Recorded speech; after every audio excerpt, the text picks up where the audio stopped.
Evangelho segundo João, no capítulo 2.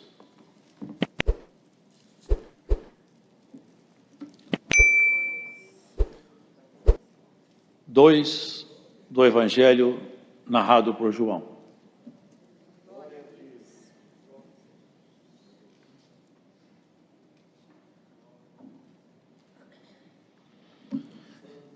E ao terceiro dia, fizeram-se umas bodas em Caná da Galileia, e estava ali a mãe de Jesus.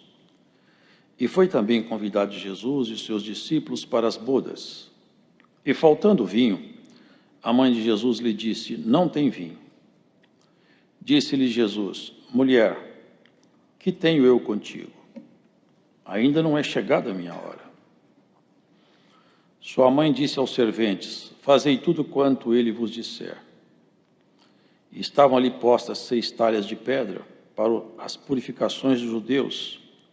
Em cada uma cabiam 2 ou 3 almudes. Disse-lhe Jesus: enchei d'água essas talhas. E encheram-nas até em cima. E disse-lhes: tirai agora e levai ao mestre-sala. E levaram. E logo que o mestre-sala provou a água feita vinho, não sabendo de onde viera, se bem que o sabiam os serventes que tinham tirado a água, chamou o mestre-sala o esposo. E disse-lhe: todo homem põe primeiramente o vinho bom, e quando já tem bebido bem, então o inferior. Mas tu guardaste até agora o bom vinho. Jesus principiou assim os seus sinais em Caná da Galileia, e manifestou a sua glória, e os seus discípulos creram nele. Depois disto, desceu a Capernaum, ele e sua mãe, e seus irmãos e seus discípulos, e ficaram ali não muitos dias. Até aqui, irmãos. Amém. Como se vê, ao longo das leituras dos evangelhos e também de Atos, não era de praxe que o Senhor Jesus frequentasse festas humanas, naturais. Contudo, nessa festa, nas bodas, é uma recepção, não é? É onde se faz uma festa. Nesse caso, uma festa com certeza de vulto. Essas bodas, festas de casamento aqui, de alguma forma, levou o Senhor lá. E se ele lá esteve, não foi para participar de uma festa, certamente não. O Senhor nunca fazia nada em vão.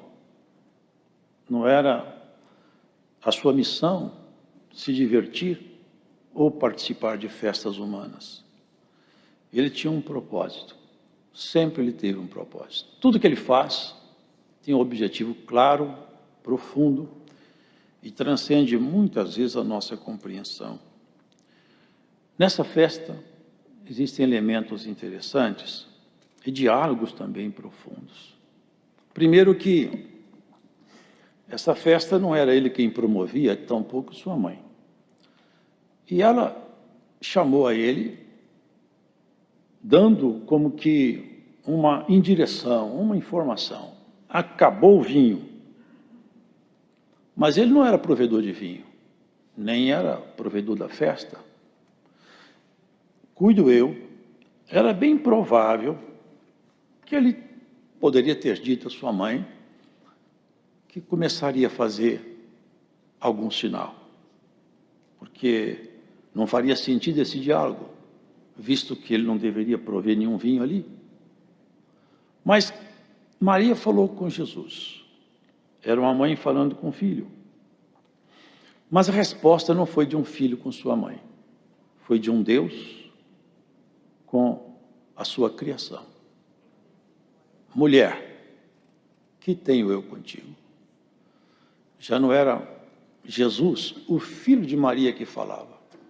Era o Verbo eterno que ali estava e falava com ela. Não entre nas medidas e tempos que você não entende nem conhece. Não foi muito tempo depois ele fez o milagre, Mas a resposta do Verbo eterno foi diferente, porque ele sempre respeitou sua mãe.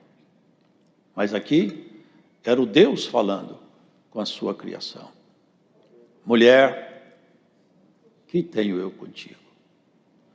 Sabe, irmãos, nós, seres humanos, esquecemos a nossa estatura e também esquecemos quem é Deus. Se nós tivéssemos realmente uma compreensão de quem é Deus, e essa compreensão se figuraria como uma fé profunda, o Senhor disse que nós poderíamos fazer qualquer pedido, Ele se comprometeria em atendê-lo. Essa compreensão de quem é Deus.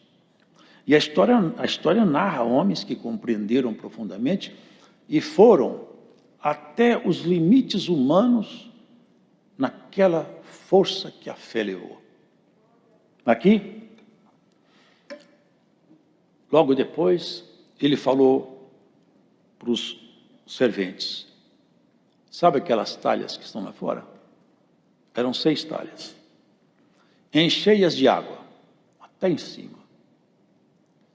E eles encheram as talhas de água. Até aí tudo era natural. A água, a talha e o trabalho feito de colocar ali dentro aquele líquido. Aí vem a segunda ordem. Pega desse líquido que vocês colocaram aí, leva para o mestre-sala. Eles tinham colocado água, eles sabiam. E quando eles tiraram, não tiraram água, tiraram vinho. Ninguém viu. Não teve nenhum aparato, nenhum sinal. Apenas isso. Leva para o mestre-sala um pouco. Porque ali, a ordem de Cristo penetrou naqueles vasos e criou substância nova naquela substância. Elementos novos naqueles elementos. E o que era água só, tornou-se em vinho. Os irmãos, vejam que isso foi o primeiro milagre dele. E tem uma razão. Eu cuido que tem uma chamada aqui para algum episódio. Por que o senhor faz isso aí? E não foi pouco, irmãos, porque uma vez eu estive olhando metretas e almudes, isso aqui dá centenas de litros. Centenas de litros, essas 6 talhas. Olha, a água, ela tem uma simbologia e o vinho também. Se nós dermos um salto lá adiante, uma certa ocasião, os discípulos de João reclamaram com o Senhor Jesus. Falaram assim, olha, o recado era esse, os discípulos de João jejuam, alguns fariseus também. Agora os discípulos seus não jejuam. Ele respondeu assim, olha, pode porventura os filhos no dia de festa, ou os amigos no dia da festa, fazer jejum? Não faz sentido, é bodas. Agora, eles estão em bodas, eles estão em festa, porque o esposo está aqui. Era dele que ele falava. O esposo era ele. E a esposa eram os discípulos. Nós estamos em núpcias. Eu estou me revelando a eles. Eles estão me conhecendo. Eu estou transferindo o que é meu para ele. Eles estão aprendendo comigo. Dias virão e que o esposo lhe será tirado. Aí então jejuarão. Anunciou sua morte. Agora olha que interessante. Não se deita vinho novo em odre velhos, porque se rompe o odre e se perde o vinho. O que estava dizendo? O odre é um vaso de couro. Se coloca lá dentro um vinho, tampa-se a boca, o vinho novo fermenta, expande a parede daquele odre e ele fica no seu limite. Se colocar mais um vinho ali, quando ele for expandir pela segunda vez, ele rompe o odre.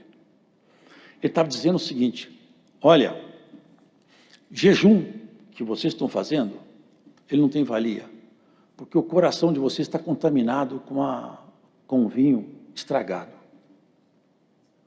Eu vou dar um coração novo para vocês, é odre novo. E vou colocar um vinho novo nesse coração. A partir daí, fará sentido o jejum de vocês. Porque a palavra de Deus, quando penetra em nosso ouvido e desce no nosso odre, é a linguagem da água. Mas quando a fé se mistura com a palavra, é vinho e transforma a nossa natureza. Nós somos transformados pela palavra de Deus, porque ela penetrando em nós, ela muda a nossa natureza. Diferente do falar humano, que não pode transformar o espírito de outro homem, a palavra de Deus pode.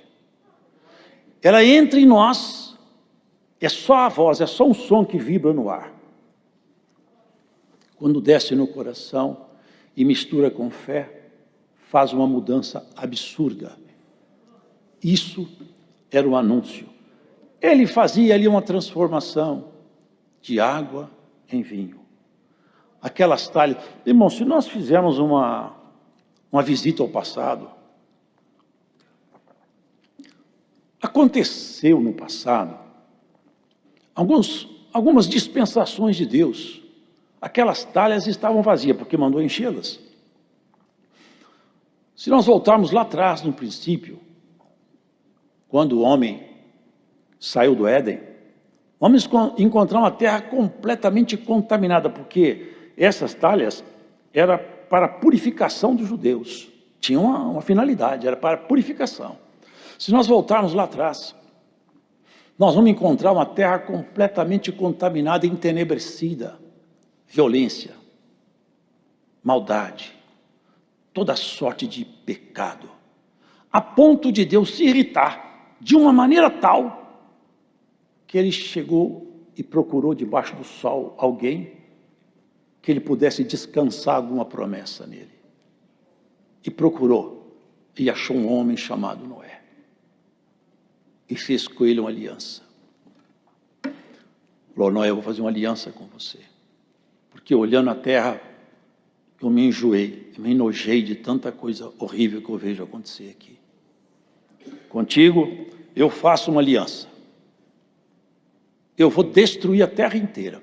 Quando o médico oncologista ele encontra um tumor maligno, sabe o que ele faz? Ele faz uma cirurgia e extirpa, arranca, corta aquele tumor e lança fora do corpo. Se deixar ali, ele contamina o resto do corpo. Cristo, olhando lá do alto, viu a terra com um tumor tão grande que tomou conta da terra toda. E a cirurgia dele foi anunciada a Noé: vou passar o bisturi aqui. E o nome desse bisturi vai ser dilúvio. Eu só achei uma parte boa aqui. É você, Noé. Ali numa figura de Cristo, anunciou a construção de uma arca. Ele purificou a terra, separando um homem que ele achou segundo o seu coração. Os irmãos pensam isso, porque é muito repetido nos refrões dos poetas e nos jargões religiosos. Deus é amor, e é mesmo, mas Deus é justiça. Deus é Pai, é mesmo, mas Ele continua sendo justiça. Deus, Ele não vai conviver com o pecado, não vai importar pecado, mas Ele purifica o pecador arrependido e aceita todo o coração quebrantado como filho seu. Só Noé. Vocês percebem que o céu não é contado pelo número, mas é contado pela virtude? Porque está escrito: largue a porta e espaçoso o caminho que conduz à perdição, e muitos são que passam por ele. Mas estreita a porta e apertado o caminho que leva aos céus, e poucos há que o encontrem.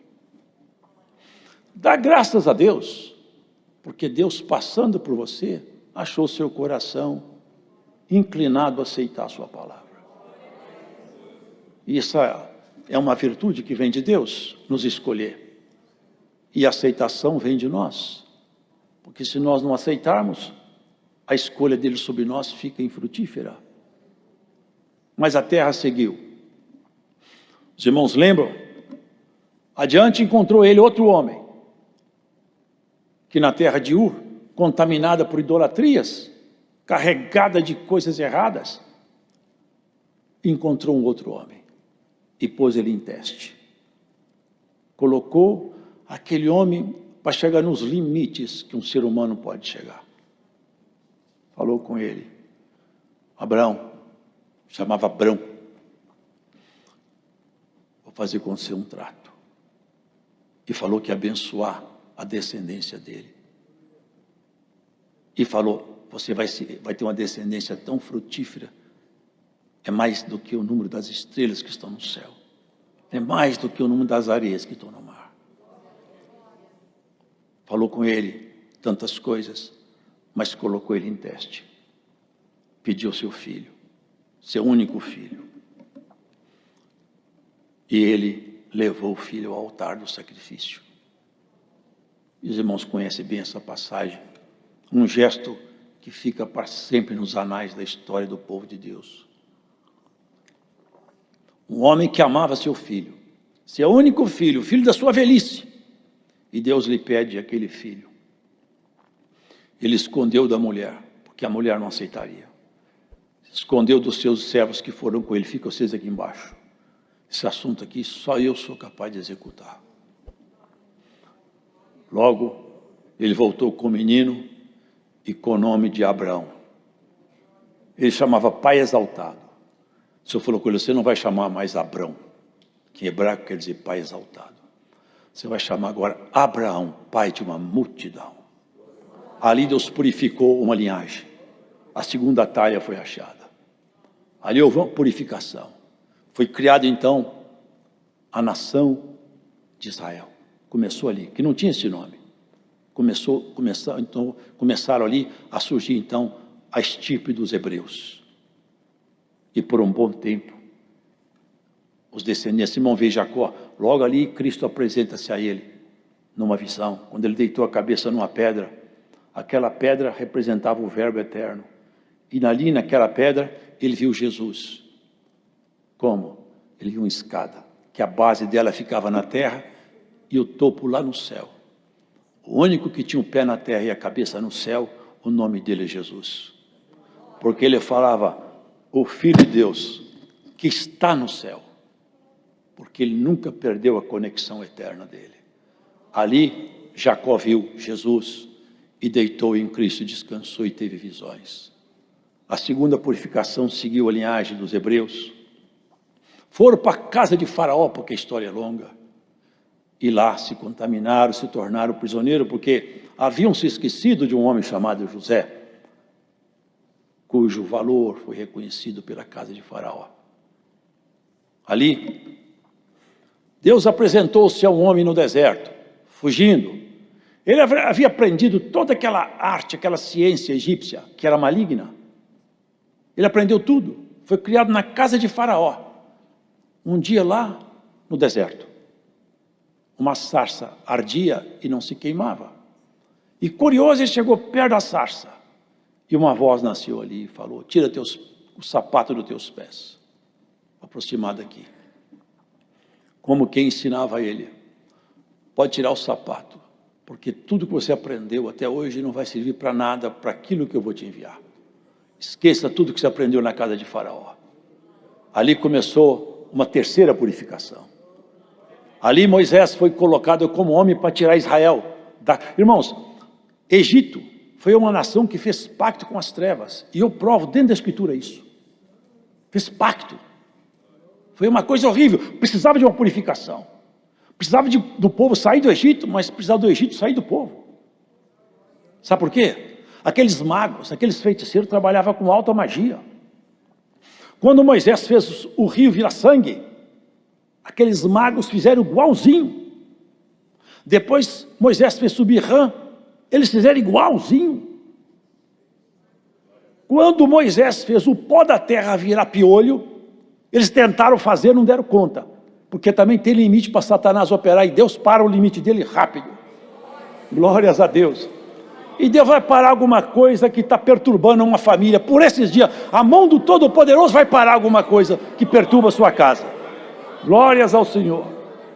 Olha que interessante, aqueles piolhos, eu sempre falo isso que eu acho isso maravilhoso, aqueles piolhos saíam procurando a cabeça do Egito para não subir na cabeça dos hebreus, nem no gado, nem nos bichos, nem nos animais, só na casa de Faraó. Piolho que procura Faraó. Ali, irmão, nós vimos, chegou o limite, agora você para, porque daqui para frente é a minha mão que vai trabalhar. E Deus purificou de tal maneira que os principais oficiais egípcios foram varridos pelo mar que se fechou sobre eles, e jogou todos eles lá na praia. Caiu carro, cavalo e cavaleiro. Israel começou uma jornada nova, 40 anos peregrinando. Irmãos, se nós vemos a história do povo de Deus, muitos momentos o Senhor falou assim, pera lá, eu vou interferir aqui, eu vou intervir aqui, eu vou intervir, é preciso eu intervir. E na sua vida, de vez em quando o Senhor fala, ei, eu vou intervir também, eu vou dar uma mexida aí. Você está sentindo que Deus está mexendo na sua vida? Dá glória ao nome dEle. Ele tem autoridade para intervir, Ele pode. Se você geme um bocado, depois Ele te dá um remédio, você sara. E você sara e fica melhor. Porque depois do choro, o rosto fica mais limpo. Aleluia! Tem tempo de chorar e tem tempo de rir. O seu tempo de chorar está no alto, mas virá o tempo de você rir e também se aproxima. Logo, logo vem o tempo de você rir. Porque a tristeza dura uma noite, mas pela manhã vem a alegria. E o nome da sua manhã é Jesus. Já já Ele chega para te trazer alegria. Queridos irmãos, vocês vão ver como que o Senhor vai fazendo as intervenções pontuais dele na terra, e Ele não pede opinião de ninguém, Ele não precisa de ajuda, mas Ele pega o homem preparado, não que esteja preparado para toda a obra, não, preparado assim, coração disposto, é quando alguém abre o coração. Vocês lembram de Isaías? O Senhor se apresentou lá no templo, foi uma coisa terrível. Isaías percebeu, é o Senhor, e eu vou morrer, porque eu ando falando tanta coisa feia, eu aprendi tanta coisa feia, e eu vi o anjo do Senhor. O Senhor pegou um anjo e falou assim, pega aquela brasa lá no altar, pegou a tenaz com a brasa acesa, esfregou na boca dele, limpou a boca dele. Aí o Senhor fez uma pergunta, a quem enviarei eu? A casa de Israel. O Senhor não mandou. A Isaías o Senhor perguntou, a quem enviarei eu? Isaías olhou e falou, bom, agora eu tomei coragem. Envia-me a mim. Foi o profeta que mais falou de Cristo, foi Isaías. É o que mais falou do Senhor. Parece que ele conhecia o Senhor, até a natureza física de Jesus. Falou, ele não tinha beleza, ele era feio, como a raiz de uma terra seca. Você já leu? Descreveu o Senhor, até no aspecto físico. Que coisa maravilhosa as intervenções do Senhor. Queridos, outra vez o povo descaiu. Aí juízes atuaram. Ali, por um tempo, logo foi necessário aparecer uma outra intervenção. Os profetas. Samuel, aliás, Samuel marcou uma época, porque ele foi o primeiro profeta oficializado, digamos, porque outros homens profetizaram como Abraão, mas ele foi colocado como profeta, foi juiz e foi até sacerdote. Samuel foi um homem magnífico. E ali, irmãos, começou a era dos profetas. Outra vez, Israel pisando em falso. Porque, irmão, nós temos que ver a nossa própria história. Porque isso aqui aconteceu com o povo de Deus, mas nós temos que ver a nós. Será que também nós não estamos fazendo a mesma coisa? Será que nós não estamos tropeçando, igual aquele povo tropeçou? Assim, aquele povo era cabeça dura. Será que nós não somos também? Será que nós não fazemos igual e não percebemos? Será que nós não precisamos do mesmo remédio às vezes? Olha, se amargou a garganta dos hebreus, cuida que amarga a sua também. Ora, se nós não dermos por divertido, podemos deixar de tomar remédio amargo. Mas se não, tomaremos, irmãos. Estava lá todo mundo com medo dos profetas de Baal. Eram 400. Um homem de Deus sozinho. Mas aquilo que foi dito, a fé, ardia no coração daquele homem. Ele falava, eu conheço o Senhor, sei quem é. Eu não ando confiado em mim, mas naquele que me colocou como profeta, eu deposito total confiança. Total. Você deposita no Senhor total confiança, nunca você vai ficar confundido. Pode te cercar como abelha, serão despedaçados. Ninguém te pegará na rede. Ninguém te apanhará no dia mal, porque do dia mal Deus te livrou tantas vezes e tantas quantas necessárias te livrará. Ele tem autoridade para isso. Ele já fez obra até com mosca. Minha esposa tem uma aba bonita na vida dela, uma aranha, mas não dá para contar aqui na pregação de uma palavra. O Senhor faz qualquer elemento na mão dele é instrumento para fazer obra. Até o vento ele faz obra. Elias vendo todo Israel com medo, assustado. Aqueles profetas de Baal se tornaram então imponentes. Deus deu uma purificada lá. Elias chamou todos ao desafio. Todos vocês, vem cá. Junta os 400 profetas. E junta vocês também, ó povo de Deus. Vem cá, vocês estão com medo, chega perto de mim. Pôs todos juntos. Ao teste dele. A segurança, a ironia. Começa vocês primeiro, que vocês são muito. E colocar o altar. Faz a oferta. Impõe a oferta aí. Agora o nosso trato vai esse. O Deus que for Deus vai fazer descer fogo do céu. Porque o inimigo pode até fazer descer fogo do céu, como ele fez no tempo de Jó. Mas quando Deus põe o dedo e fala, para, ele para e não faz nada. E quando Deus fala assim, o seu limite chegou, o limite chegou. Ali Elias sabia, eu vou fazer isso aqui porque Deus está comigo nesse negócio. Clama o Deus de vocês. Vocês já conhecem tudo isso aí. E clamava e gritava. E chorava e rasgava até a carne. Esfaqueava, cortava o corpo. Saía sangue. E ele gritava, será que o Deus seu não viajou? Grita mais alto, talvez está dormindo, vocês acordam ele. Provocou eles. Achincalhou o Deus deles. Acho que ele não está ouvindo não, hein? Chegou um ponto que eles desistiram. Agora joga bastante água em cima, hein? Para vocês não falar que estava para pegar fogo. Põe água em cima, hein? Jogaram tanta água que fez um ribeiro em volta. Falei assim, ó, mostra para esse povo que foi segundo a tua palavra que eu fiz isso. Desceu um fogo do céu, irmão, que queimou tudo, até a água secou. Sabe o que ele fez? Pega os profetas, não escapa nenhum. Morreram 400 profetas à espada. Deus deu uma limpeza lá. Aqui o Senhor Jesus, irmãos, nos mostrava isso, irmãos. As talhas estavam esgotadas. Salvo o melhor juízo, são uns 500 anos de silêncio, de Malaquias até a vinda de João. Não havia mais profecia, nenhuma visão, nada. Silêncio absoluto de Deus na casa de Israel. O povo corrompeu-se.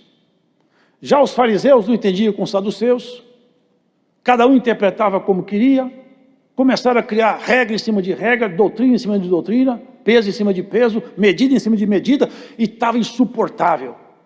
Cada um entendia que o Messias tinha que ser de um jeito e de outro. Era uma confusão só. Quando João chegou, ele anunciava o Cordeiro que tira o pecado do mundo. Este, queridos, é aquele que nas bodas de Caná mostrou claramente o propósito dele.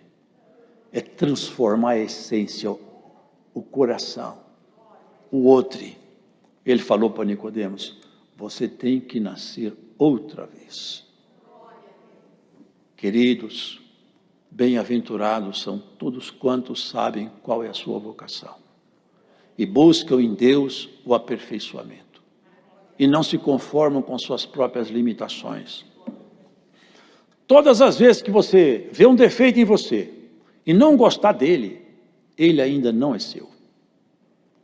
Toda vez que você fizer alguma coisa errada e se arrepender, ainda tem espaço para Deus te consertar em Cristo. A transformação da água em vinho. Até uma expressão popular. Ele mudou da água para o vinho. É isso que o Senhor faz conosco. Mudamos da água para o vinho. De pessoas naturais para pessoas espirituais. E a purificação foi tão boa que ele ainda fez uma coisa. Chegou no templo, estavam os cambistas lá vendendo, fazendo troca de moeda. E ganhava dinheiro na troca, ganhava dinheiro na venda dos animais, era um negócio só. Jesus chegou lá, pegou um chicote. Os discípulos nunca tinham visto ele fazer aquilo. Ele meteu o pé na mesa dos cambistas, abriu a gaiola das pombas, soltou os animais e desceu o chicote nos cambistas, que não ficou um lá dentro. Saiu todo mundo correndo. E eles falaram: o Senhor Jesus está nervoso aqui dentro. Não ficou um cambista lá. Pôs todo mundo para fora. Ele falou assim: eu vou purificar o templo, porque a casa de Deus não é comércio. Não é para anunciar troca de favores. Aqui é para anunciar vida eterna para aqueles que creem em Jesus Cristo. Essa é a casa do Senhor purificada. Anúncio de salvação. Essa igreja não quer seu dinheiro, não quer saber quanto você ganha. Aqui o anúncio é de salvação. Não se troca a salvação por favores humanos. Se você for fiel, você vai entrar no céu pelo mérito de Jesus Cristo. Nós não somos uma organização interessada em favores humanos, nem em negócios políticos. Nosso assunto é salvação de alma. E você foi ingresso nessa graça, porque Cristo te chamou. Ele abriu o seu coração, abriu seus olhos e te fez enxergar a eternidade. Isso é maravilhoso. Deixa Ele transformar o que está no seu interior, até que haja uma transformação total em você. E você deixa de ser uma pessoa natural para ser uma pessoa completamente espiritual.